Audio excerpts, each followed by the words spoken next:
الحمد للہ رب العالمین والصلاة والسلام علی سید المرسلین وعلی آلہ واصحابہ واہل بیتہ واولیاء امتہ اجمعین. قال اللہ تبارک و تعالی فی القرآن المجید والفرقان الحمید وما ارسلناک الا رحمۃ للعالمین. آمنت باللہ ورسولہ وصدق اللہ المولانا العظیم. بزرگوں، دوستوں اور عزیزوں، ہجری سال کا ہو سکتا ہے کہ آج آخری دن ہو، اس لیے کہ اگر آج چاند نظر آ گیا تو سال بدل جائے گا، نئے سال میں ہم لوگ داخل ہو جائیں گے، اور اس طرح سال کا آخری دن بھی جمعہ ہوگا. اس جمعے کو اللہ تبارک و تعالیٰ کے حضور ہمیں اس طرح اپنی حاضری درج کرانی چاہیے کہ اس سال میں ہونے والی غلطیاں، قصور، لغزشیں، خطائیں، گناہ، عصیاں اللہ تعالیٰ کے آگے گڑ گڑانے کی وجہ کر معاف ہو جائیں. اور ہم یہ جانتے ہیں کہ ہر جمعہ اپنے پہلے کے گناہوں کی مغفرت کا سبب بنتا ہے، بشرطے کہ کوئی اسی نیت سے جمعہ کو اپنی حاضری درج کرائے. جمعہ کا ایک مقصد یہ بھی ہے کہ گزشتہ ہفتے پر ہم اپنی شرمندگی کا اظہار کریں اور اللہ سے اچھے ہونے اور نیک بننے کا نیا وعدہ کریں، تجدید کریں. یہی جمعے کا وہ پہلو ہے جو ہر انسان کے لیے اور ہر شخص کے لیے مفید ہے، کارآمد ہے، اور اس کو ایک نیا موقع مہیا کرتا ہے. نیا سال جو شروع ہونے جا رہا ہے اس سے مہینے کا آغاز محرم سے ہوگا. یہ وہ تیسرا مہینہ ہے جو لگاتار آنے والے حرمت والے مہینوں کا حصہ ہے، یعنی ذی قعدہ، ذی الحجہ اور محرم. یہ تینوں مہینے حرمت والے، برکت والے ہیں، جیسا کہ ہم اور آپ دیکھتے چلے آ رہے ہیں. اور ان تینوں مہینوں میں اللہ تبارک و تعالیٰ نے جو تعلیم دی ہے وہ حضرت ابراہیم کی مثال سے دی ہے. سیدنا ابراہیم علیہ السلام ایک بڑا قابل غور نکتہ ہے، قابل غور ایشو ہے کہ ہمیں قرآن کریم میں گزشتہ انبیاء سے لگاتار واقف کرایا گیا. نبیوں کی تاریخیں بتائی گئیں، نبیوں کا امت سے کیا تعلق رہا اس پر روشنی ڈالی گئی، نبی کام کیسے کرتے رہے یہ بتایا گیا. کیوں بتایا گیا؟ وجہ کیا تھی؟ صرف ہمارے نبی کے بارے میں بتایا جاتا، دوسرے انبیاء کے بارے میں کیوں بتایا گیا؟ یہ بڑا اہم سوال ہے. کیا یہ صرف قصہ اور کہانی ہے؟ کیا یہ صرف تاریخ ہے؟ کیا یہ صرف اتہاس ہے، بیتی ہوئی باتیں ہیں، گزشتہ زمانوں کی چرچا ہے، یا اس میں ہمارے لیے بھی کچھ مفید باتیں ہیں، ہمارے لیے بھی کوئی روشن پہلو ہے، کوئی ایسا سبق آموز، شکچھا پرد، ہمیں راستہ دکھانے والا کوئی نقطہ بھی ہے؟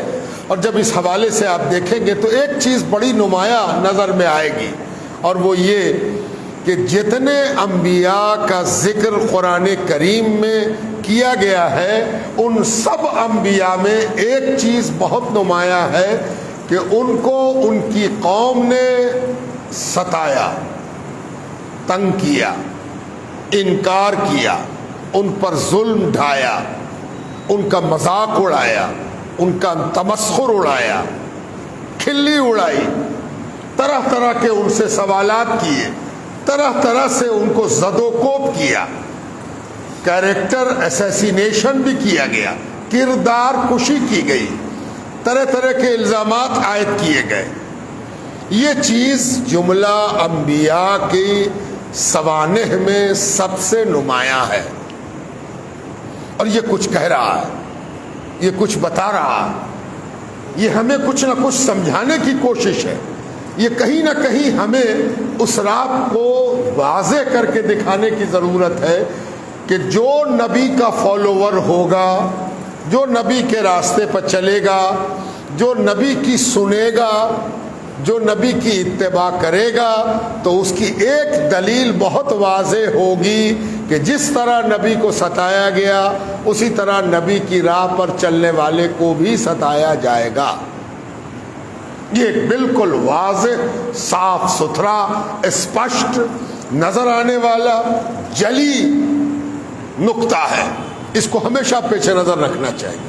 اور جب ہم یہ پیش نظر رکھ لیتے ہیں تو پھر سوال یہ اٹھتا ہے کہ جب یہ طے ہو گیا کہ ستایا جائے گا، تنگ کیا جائے گا، گالیاں بکی جائیں گی، ناانصافی ہوگی، تو نبی نے کیا کیا؟ نبی کا ایٹیچیوڈ کیا تھا؟ نبی کس انداز سے اس کو سہتے تھے؟ نبی نے کس انداز سے اپنی مخالفت کو لیا؟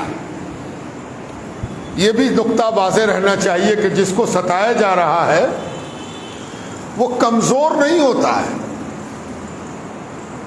یہ بالکل واضح رہے، ذہن میں صاف رہے کہ جس کو ستایا جا رہا ہے وہ نبی ہے، اور نبی اللہ کی قوت کا مظہر ہے، نمائندہ ہے اللہ کا ریپریزنٹیٹو ہے. اللہ سبحانہ تعالیٰ نے اس کو بھیجا ہے. وہ جو کام کر رہا ہے وہ اللہ کی مرضی کے مطابق کر رہا ہے. اس کے پیچھے اللہ سبحانہ تعالیٰ کی رضا ہے. اور ظاہر ہے کہ جو سب سے بڑے طاقتور کا نمائندہ ہے وہ بھلا کمزور کیسے ہو سکتا؟ کمزوری کا تو سوال ہی نہیں. ایک فلسفہ نکل کے سامنے آیا کہ برداشت کرنا کمزوری کی دلیل نہیں ہے. برداشت کرنا، سہنا،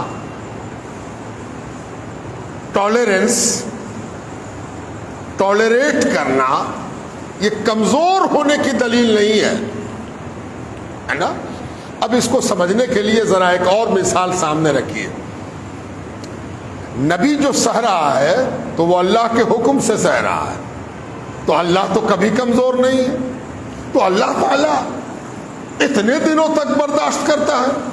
اللہ تبارک و تعالیٰ اگر چاہے تو ابھی گناہ ہوا ابھی سزا، گناہ ہوا نہیں کہ سزا، انکار ہوا نہیں کہ سزا، تب تو پھر دنیا میں نقشہ ہی دوسرا ہو جائے گا. کوئی نظر نہ آئے گا، کسی کا کہیں پتہ بھی نہیں ہوگا. یہ پروردگار کی ذات ہے اور اس کی صفت کا کمال ہے کہ پروردگار بھرپور موقع دیتا ہے. عام حالات میں 70 برس کی عمر دیا، 70 سال موقع دیتا ہے. حدیث میں آتا ہے کہ حدیث قدسی ہے، اللہ رب العزت کا کلام ہے، حضور پاک علیہ السلام کی زبان ہے کہ اللہ تعالیٰ فرماتا ہے کہ میں نے تم کو مہلت دی ہے، چھوٹ دی ہے، موقع دیا ہے، میں نے تم کو چانس دیا ہے کہ تم اگر گناہ کر رہے ہو تو واپس آ جاؤ، توبہ کر لو، معافی مانگ لو. سرکشی کیا ہے تم نے گردن اٹھا کے تو گردن جھکا لو، اب تک نہیں جھکے ہو تو اب جھک جاؤ. جب تم صلح کرنا چاہو صلح کا دروازہ کھلا ہوا ہے. یہ صلح لفظ کیوں استعمال کیا؟ اس لیے کہ نافرمانی جنگ ہے. یہ بہت آسان سی بات ہے. ایک آدمی کسی آفس میں کام کرتا ہے، ایک آدمی کسی کی پرائیویٹ ملازمت کرتا ہے، اور وہ اس کو کہے کہ 10 بجے دکان کھلے گی، تم کو 10 بجے آ جانا، اور ہم 11 بجے چلے آ رہے ہیں، تو دکاندار اس کو کیا مانے گا؟ یہ جنگ ہے دکاندار سے. دکاندار کی بات نہیں ماننا، مالک کی، باس کی بات نہیں ماننا کہ 10 بجے آنا ہے اور 11 بجے چلے آ رہے ہیں ہنستے ہوئے. ہاں دیر ہو گئی، ہاں گاڑی چھوٹ گئی، ہاں موقع نہیں ملا. تو یہ جنگ ہے، یہ اعلان جنگ ہے. اور اس اعلان جنگ کے نتیجے میں پروردگار اگر جنگ پر آ جائے، مالک اگر ایکشن لے، تو پھر کہاں ملازمت، کہاں وجود، کہاں آپ کی سیلری اور کہاں آپ کا بینیفٹ، سب ختم. اب پروردگار کتنے دن تک موقع دیتا ہے؟ اس وقت تک جب تک کہ روح قبض نہ ہو. جب روح کے قبض ہونے کا وقت آیا، وہ آخری لمحہ ہے جب انسان توبہ کرے اور اللہ تعالیٰ قبول فرما لے. یعنی تم غلطی کرتے رہے، ہم چھوٹ دیتے رہے، تم قصور کرتے رہے ہم چھوٹ دیتے رہے, تم گناہ کرتے رہے ہم موقع دیتے رہے. یہ پروردگار کا مزاج ہے, کام کرنے کا طریقہ ہے, اسلوب ہے, ڈھنگ ہے, سنت الہی ہے. اور اسی سنت پر اس کے انبیاء کا بھی معاملہ ہے تا وقت کہ فیصلہ نہ ہو جائے. نبی کمزور نہیں ہوتے. ذرا نبی کی مضبوطی کا اندازہ لگائیے. ایک مثال دیتا ہوں کہ نبی کتنے مضبوط ہوتے ہیں.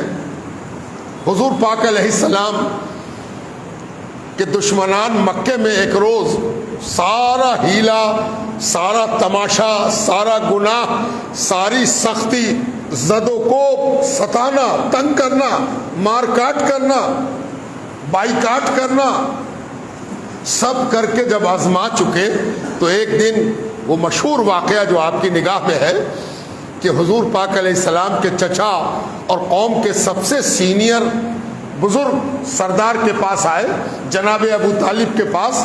کون لوگ آئے؟ چنندہ کفار مکہ آئے, گنے چنے لوگ, بڑے بڑے لوگ, ذی حیثیت لوگ. اور انہوں نے آ کے کہا کہ سردار ایک بڑی ضروری بات کرنی تھی. سردار نے کہا کہ ہاں بولو. جناب ابو طالب نے کہا ہاں بولو, کیا بات ہے؟ کہا آپ کے بھتیجے نے ہم لوگوں کو ناک میں دم کر رکھا ہے, پریشان کر رکھا. ہم چاہتے ہیں کہ ہماری جانب سے آپ اپنے بھتیجے سے کچھ بات کیجئے, ہم کچھ آفرز لائیں. آفر کچھ ہم دینا چاہتے ہیں, بشرطے کہ وہ لینا چاہے, کچھ دینا چاہتے ہیں. کیا آفر ہے بھائی؟ کہ اگر وہ دولت چاہتا تو جتنی دولت چاہے گا ہم دیں گے. اگر وہ عورت چاہتا ہے تو جس عورت سے نکاح کرنا چاہے, شادی کرنا چاہے, ہم اس کا نکاح اس عورت سے کرا دیں. اگر وہ سلطنت چاہے تو ہم سلطنت اس کے ہاتھ میں دے دیں گے. اور اگر کوئی تکلیف اس کو ہے, کوئی بیماری ہے, ذرا دیکھیے گا کتنا آپشن چنا گیا ہے. دولت کا حریص ہے اور اس لیے دعوی نبوت کر رہا ہے تو دولت لے کے دعوی نبوت چھوڑ دے. عورت کی وجہ سے ایسا کر رہا تو شادی کر کے دعوی نبوت سے باز آ جائے. اور اگر سلطنت اور حکومت اور اقتدار کے لیے ایسا کر رہا تو اقتدار لے کے نبوت کے دعوے سے باز آ جائے. اور اگر کسی بیماری کی وجہ سے, ایک بیماری, ایک سنک پیدا ہو گئی, دماغ میں ایک وحشت پیدا ہو گئی ہے کہ ہم یہ ہیں, اور اس سے وہ باہر بھی نہیں نکل پا رہا, اس کی سنک اس کو باز آنے نہیں دے رہی ہے, ایسا سنک گیا ہے معاذ اللہ, نعوذ باللہ من ذالک, اللہ اپنی پناہ میں رکھے, تو اس سنک کا ہم علاج بھی کرا سکتے ہیں جتنا خرچہ ہو. یہ جو 4 آپشن ہے, دولت, عورت, سلطنت اور بیماری, یہ چاروں آپشن کو ایک طرف رکھیے اور ذرا سوچئے کہ انکار کرنے والے اپنے کو کتنا بے بس سمجھ رہے ہیں. نبی کتنا طاقتور ہے نا, اکیلا نبی, نہ فوج ہے, نہ کوئی باڈی گارڈ ہے, نہ کوئی سپاہی ہے, نہ ہاتھ میں ہتھیار لیے رہتا ہے, اور نہ ایسا چمتکار دکھاتا ہے جس سے ایک بار میں ایسے کیا 10 آدمی مر گئے, ایسے کیا 100 آدمی مر گئے, ادھر انگلی اٹھایا آگ لگ گئی, ادھر انگلی اٹھایا طوفان آ گیا. نبی برداشت کر کے, صبر کر کے, محبت سے بات کر کے, جھک کے بات کر کے, عاجزی کر کے, انکساری کر کے, گالی سن کے, برداشت کر کے, تب بھی اتنا مضبوط ہے کہ اتنے آفرز کے ساتھ کفار مکہ آ رہے ہیں. ذرا اندازہ لگائیے گا, یہ کمزوری کی دلیل نہیں ہے. اگر کوئی یہ سمجھتا ہے کہ برداشت کرنے والا کمزور ہوتا ہے, ایک صاحب ہم سے کہنے لگے آپ تو برداشت کی تعلیم دیتے ہیں تو آپ سب کو کمزور بنا دیجیے, ہے نا. آپ جو ٹالرنس کی بات کہتے ہیں, پیشنس کی بات کہتے ہیں, یہ تو سر جھکانا ہو گیا. یہ تو کمزوری کی بات سکھا رہے ہیں, آپ کمزور کر رہے ہیں, ہے نا. بہت غور سے ہمیں اپنے رویے کو طے کرنا ہے کہ رویہ میرا کیا ہوگا, کیا رویہ ہونا چاہیے.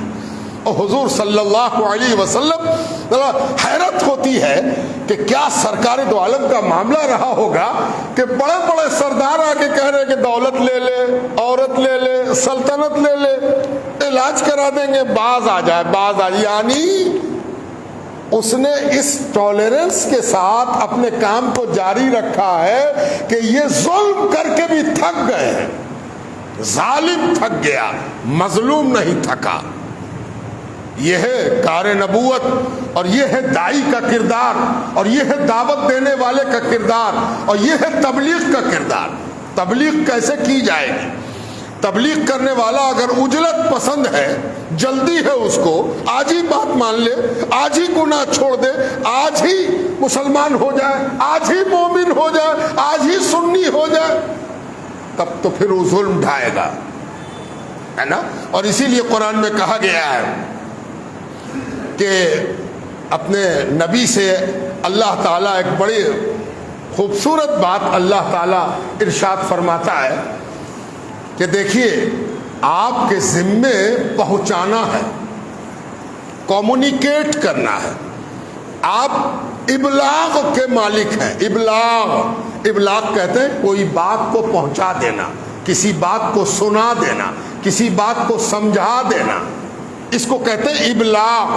دیکھا ہوگا آپ نے تقریر کے بعد قرآن کا ایک ٹکڑا اکثر مقرر پڑھتے ہیں اس کو، وما علینا الا البلاغ. اس کے کیا معنی؟ اس کے معنی یہ ہے کہ رسول اللہ صلی اللہ علیہ وسلم سب سمجھا کے، بجھا کے، بتا کے پھر فرماتے ہیں میرا کام تو صرف پہنچا دینا ہے. یہ سچ مچ تم کو ہدایت دے سکے گا کہ نہیں، یہ اللہ کا کام ہے. ہدایت دینا یہ اللہ کا کام ہے. میرا کام کمیونیکیٹ کرنا، بات کو پہنچا دینا ہے. اب حضور صلی اللہ علیہ وسلم اس وقت موجود نہیں تھے، تشریف لائے. جناب ابو طالب نے پوری رودات سنا دی. لوگ آئے تھے اور کہہ رہے تھے کہ یہ لے لو، یہ لے لو، یہ لے لو، اور کام چھوڑ دو، نبی ہونے کا دعویٰ چھوڑ دو، لوگوں کو ان کے حال پر رہنے دو، ظلم کرنے دو، شرک کرنے دو، کفر کرنے دو، کالا گورا کو الگ الگ رہنے دو، پیسے کا ایک جگہ جماوڑا رہنے دو. کوئی غریب رہے تو غریب سے غریب تر ہوتا جائے، کوئی امیر ہے تو امیر تر ہوتا جائے. یہ سارا انجسٹس، انیائے، یہ سب چلنے دو، تم چھوڑ دو یہ سب کام. اب نبی کا جواب سنیے. نبی کتنا طاقتور ہوتا ہے. نبی کی طاقت کا اندازہ صرف کسی کے تلوار چلانے سے نہیں پتہ چلتا کہ کوئی تلوار چلا لے تو بہت طاقتور ہے، گولی چلا لے تو بہت طاقتور ہے، گردن اڑا دے تو بہت طاقتور ہے. اصل طاقت تو وہ ہے جو سرکار دو عالم کی زبان مبارک سے نکل رہی. فرمایا چچا، جو لوگ چھوڑنے کی بات کہہ کے گئے ہیں اور آفر دے کے گئے ہیں، ان سے کہہ دیجئے گا، ان کو بتا دیجئے گا کہ یہ میرا دایاں ہاتھ ہے، اس پر اگر آسمان سے سورج لا کے رکھ دیں، اور یہ میرا بایاں ہاتھ ہے، اس پر آسمان سے چاند لا کے رکھ دیں، ایک ہاتھ میں سورج اور ایک ہاتھ میں چاند، اگر کر دیں تب بھی میں اپنا کام چھوڑنے والا نہیں ہوں. ہے نا؟ غضب کی قوت کا مظاہرہ ہے، غضب کا اسٹیمنا ہے، غضب کا مقابلہ کرنے کی طاقت کا مظاہرہ ہے. کہ حضور صلی اللہ علیہ وسلم فرماتے ہیں یہ سب تو ممکنات میں سے ہے. دولت، سلطنت، عورت، علاج، یہ سب کیا فضول باتیں، یہ سب معمولی بات ہے. بڑا جی چاہ رہا ہے کہ کام روک دیں اللہ کے نبی کا، اور اللہ کے کام کو رکاوٹ پیدا کر دیں، تو اگر ان کے لیے ممکن ہے تو سورج لے آئیں. اور چونکہ سورج لانا ناممکن ہے، وہ کر ہی نہیں سکتے، چاند لانا ناممکن ہے، وہ کر ہی نہیں سکتے ہیں، تو میرے کام کو بھی وہ روک نہیں سکتے ہیں، ناممکن ہے، کام ہوتا رہے گا، چلتا رہے گا. یہ ہے داعی کا کردار. اس کو کہتے ہیں دعوت دینے والے کا کردار، اس کو کہتے ہیں وہ اسٹیمنا، اس کو کہتے ہیں وہ طاقت. نا یہ ہے نبی کا کردار. اور اس کردار کو ابراہیم علیہ السلام کی ذات میں بھی بڑی خوبی کے ساتھ دیکھا جا سکتا ہے. سیدنا ابراہیم علیہ السلام کا جو کردار ہمارے سامنے، ہمارے قرآن نے، اللہ کی کتاب نے ہمارے سامنے رکھا ہے، وہ بڑا اہم ہے، بہت قابل غور ہے. اور ہم جس ماحول میں جی رہے ہیں، جس ماحول میں ہم رہ رہے ہیں، اس میں بھی حضرت ابراہیم کا کردار ہر لمحہ ہمارے لیے مددگار ہے. ماحول کیا تھا؟ جس قوم میں حضرت ابراہیم پیدا ہوئے اور جس قوم میں پرمان چڑھے، وہاں بت پرستی اپنے شباب پر تھی، بت پرستی اپنے عروج پر تھی. کاٹھ کا بت، مٹی کا بت، پتھر کا بت بنایا جاتا تھا. اور کیا ہوتا تھا؟ اس کی پوجا ہوتی تھی، اس کو سب کچھ مانا جاتا تھا. خدا کا تصور نہ کے برابر تھا. کہاں ہے خدا؟ کیسا ہے خدا؟ خدا ہے کون؟ اللہ کون ہے؟ مالک حقیقی کون ہے؟ اس سے کوئی مطلب نہیں تھا. اور دوسرا کیا ہوتا تھا؟ سورج، چاند اور ستارے کی بھی پرستش ہوتی تھی. مانا جاتا تھا کہ یہی سب کچھ ہے، یہی سب کچھ ہے. ایسے ماحول میں جہاں بچہ بچہ، ایک ایک انسان، ایک ایک آدمی اسی ماحول کا پروردہ تھا، وہاں حضرت ابراہیم پیدا ہوئے. کیا اللہ تعالیٰ کا طریقہ کار ہے، وہ اللہ تعالیٰ کیسے کام لیتا ہے. نبیوں کے کردار پر توجہ رہنی چاہیے. پوری توجہ نبی کے کردار پر اگر رہے گی تو ایک انسان ان بیلنسڈ ہونے سے بچا رہے گا.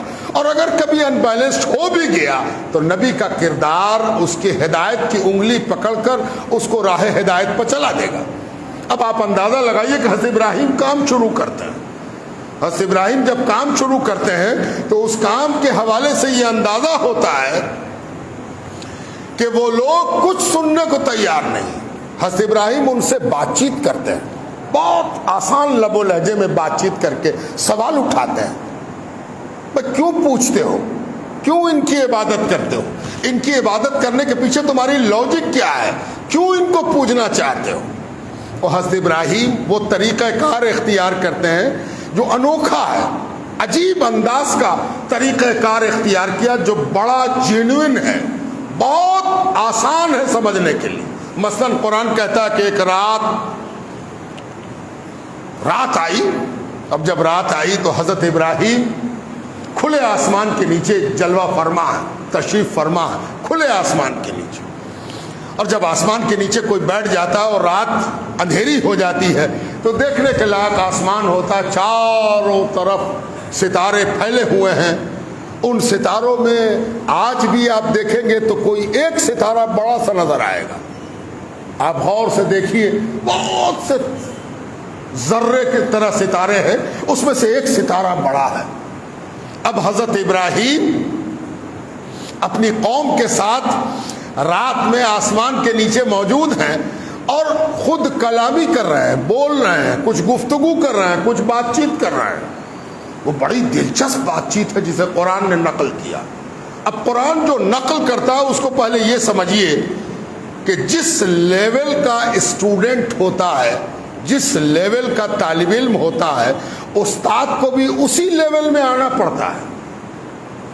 اگر استاد شاگرد کے لیول میں آ کے سبق نہ پڑھائے تو کامیاب نہیں ہوگا. سب سے اچھا استاد وہی ہے جو شاگرد کے لیول میں آ کے بات کرے، ہے نا. ہم لوگوں کو واسطہ پڑتا ہے، بہت دفعہ ہمیں مکتب پڑھانا پڑتا ہے، بچوں کا مکتب. بیٹا اور بیٹی کو لوگ لے کے والدین آتے ہیں. اب اگر ان کو جمعہ کے خطبے کی طرح ہم بات چیت کریں ان بچوں سے، تب تو وہ بچے مکتب پڑھ چکے، ہے نا. اور ماں باپ جو روز تعلیم دیتا ہے اپنے بچے کو، اپنی بچی کو، اپنی اولاد کو، ماں باپ چاہے کہ فصیح زبان میں بہت اونچی بات سب کرے بچے سے. بیٹا آج چاول کا دام یہ ہے، اور دیکھو نا آٹے پر ٹیکس لگ گیا ہے. اب بیٹا ابھی بولنا شروع کیا ہے، اس سے آپ اپنے لیول کی بات کیجیے گا، تب تو بیٹا سن چکا. کچھ دیر تک غور سے دیکھے گا اور پھر اولاد سمجھے گی کہ پتہ نہیں ہم وقت کی دھری سے ہٹے ہوئے ہیں یا یہ ہٹے ہوئے ہیں، ہے نا. تو کیا کرتا ہے ماں باپ؟ کوشش کرتا ہے کہ اس کی توتلی زبان میں بات کرے، ہے نا. اچھی زبان کو بھی توتلا بناتا ہے نا. لکنت کے ساتھ بچے سے بات کرے گا اور بچہ اس کی بات کا جواب دے گا. کیوں؟ اس لیے کہ بات کرنے والے نے اپنا لیول بچے کے لیول تک لا دیا ہے. اب وہ بچے سے بات کر رہا ہے تو بچے کو لگ رہا ہے کہ ہم اپنے ہی لیول والے سے بات کر رہے ہیں، ہے نا. بچے کے پاس اپنی وکیبلری ہے، محدود الفاظ ہیں، بہت سے الفاظ وہ جانتا بھی نہیں، اس کو دو چار لفظ ہی کا پتہ ہے. اسی وکبلری میں اسی الفاظ میں انہی شبدوں میں بات چیت کی جائے گی، ہے نا۔ اب ذرا حضرت ابراہیم کا وہ مکالمہ سنیے کہ سیدنا ابراہیم خلیل اللہ، اللہ کے جلیل القدر نبی، فرشتے ان کے لیے پر بچھا رہے ہیں، آنکھیں بچھا رہے ہیں، کائنات کا ذرہ ذرہ سیدنا ابراہیم کو پہچان رہا ہے۔ اس لیے کہ آپ کو معلوم ہے کہ جس کو اللہ پسند کرتا ہے اس کی پسند کا اظہار ہوتے ہی اللہ تعالیٰ اپنی پسند کی خوشبو جب بکھیرتا ہے تو ایک فرشتہ آسمان پر چوب بجاتا ہے، آواز لگاتا ہے، مطلع کرتا ہے، آگاہ ہو جاؤ۔ کیا آگاہ ہو جاؤ؟ سارے فرشتے اور ساری کائنات کان لگاتی ہے ادھر، اور تب فرشتہ بتاتا ہے کہ فلاں کو اللہ نے پسند کر لیا ہے، وہ اللہ کا خلیل ہو گیا، وہ اللہ کا پسندیدہ ہو گیا، وہ اللہ کا مقبول ہو گیا۔ اور یہ اعلان ہوتا ہے کہ فطرتاً دنیا کا ہر ذرہ اس کی محبت میں مبتلا ہوتا ہے، سارے فرشتے اس کی طرف دیکھتے ہیں۔ ہاں انسان اس سے بری رکھا گیا ہے، اس لیے کہ انسان روبوٹ نہیں ہے، جنات روبوٹ نہیں ہے، ہم کو اختیار دیا گیا ہے، اور اختیار جب دیا جاتا ہے تبھی سوال کیا جاتا ہے، ہم اختیار والے ہیں۔ اور سیدنا ابراہیم اپنی امت سے بات کر رہے ہیں، تو امت سے بات کرنے کا انداز کیا ہے؟ ستارے کی طرف نظر ڈالا، اور ستاروں پر ایک نظر ڈالتے ہوئے ایک بڑے سے ستارے کو لوکیٹ کیا اور کہا ارے یہ ستارہ تو تمام ستاروں سے بڑا ہے، یہی ہے خدا۔ اچھا یہی خدا ہے؟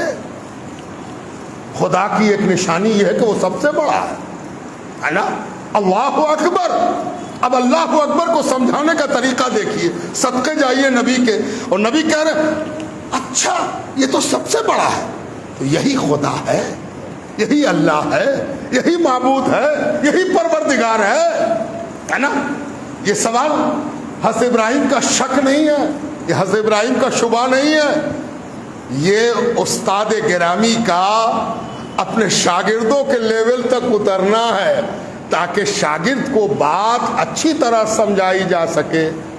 اب یہ سوال اچھا تو یہی خدا ہے، اس کے بعد دیکھتے دیکھتے آپ محسوس کیجئے گا کبھی رات میں موقع مل جائے، آج کل تو زیادہ آسمان سے زیادہ آدمی موبائل دیکھتے دیکھتے رات گزار دیتا ہے، اس لیے موقع ملتا نہیں، ورنہ آدمی فطرت کو، نیچر کو، پراکرتی کو اگر غور سے دیکھے تو بہت کچھ سیکھنے کا موقع ملتا ہے۔ کہتے ہیں کہ وہ ستارہ دھیرے دھیرے دھیرے دھیرے دھیرے دھیرے غائب ہو گیا، ہے نا۔ اور تاریخ کون سی تھی جس میں چاند دیر سے نکلتا ہے؟